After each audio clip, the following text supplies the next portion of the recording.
शान्ताकारं भुजगशयनं पद्मनाभं सुरेशं विश्वाधारं गगनसदृशं मेघवर्णं शुभाङ्गं लक्ष्मीकान्तं कमलनयनं योगिर्विद्यानगम्यं वन्दे विष्णुं भवभयहरणं सर्वलोकैकनाथं सर्वलोकैकनाथं सर्वलोकैकनाथं गोपाल कृष्ण भगवान की जय.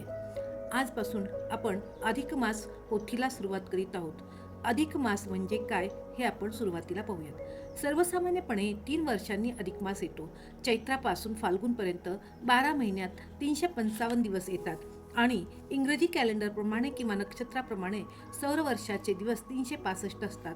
फरकाचे हे 10 दिवस दर 3 वर्षांनी 30 दिवस झाल्यावर एक महिना अधिक घालून पुन्हा सारखे होतात. काटेकोरपणे दर 33 महिन्यांनी अधिक मास येतो. वर्षातील 12 राशींपैकी प्रत्येक महिन्यात सूर्य एक एक रास बदलतो. प्रत्येक राशीत सूर्य जातो त्याला संक्रांत म्हणतात. अशा मेष राशीपासून मीन राशीपर्यंत एक वर्षात 12 संक्रांती होतात. चैत्र महिन्यापासून फाल्गुन महिन्यापर्यंत 12 महिन्यात प्रत्येक महिन्यात एक संक्रांत असते. यात बदल होत होत 33 महिन्यांनी असा महिना येतो की त्यात संक्रांत नसते. अलीकडच्या महिन्यात अमावस्येला संक्रांत असते आणि पुढील महिन्यात प्रतिपदेला संक्रांत येते. त्या बिनसंक्रांतीच्या महिन्याला अधिक महिना म्हणतात. अधिक महिन्याला पुढच्या महिन्याचे नाव देतात. म्हणजे भाद्रपद महिना असेल तर श्रावण महिन्यानंतर अधिक भाद्रपद महिना येतो.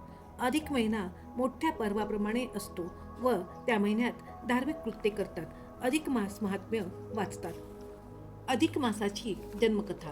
एकदा महातपस्वी भगवान नारायण लोककल्याणासाठी तपश्चर्या करीत बसले असताना नारद मुनींची स्वारी तिथे आली. त्यांच्या येण्याचे कारण विचारता नारद मुनी म्हणाले, हे तपस्वी श्रेष्ठा, दरवर्षी फक्त 12च महिने असतात, मग दर 3 वर्षांनी हा 13वा महिना कसा येतो? कृपा करून या अधिक महिन्याची उत्पत्ती कशी झाली ते मला सांगा. तेव्हा नारायण म्हणाले, मुनिवर्या, विश्वाचे कल्याण अगर अकल्याण हे सत्कर्मांच्या आणि दुष्कर्मांच्या प्रमाणावर अवलंबून असते. आजकाल दुष्कृत्याचेच प्रमाण वाढल्यामुळे ते पाप आपल्याला सहन होत नाही.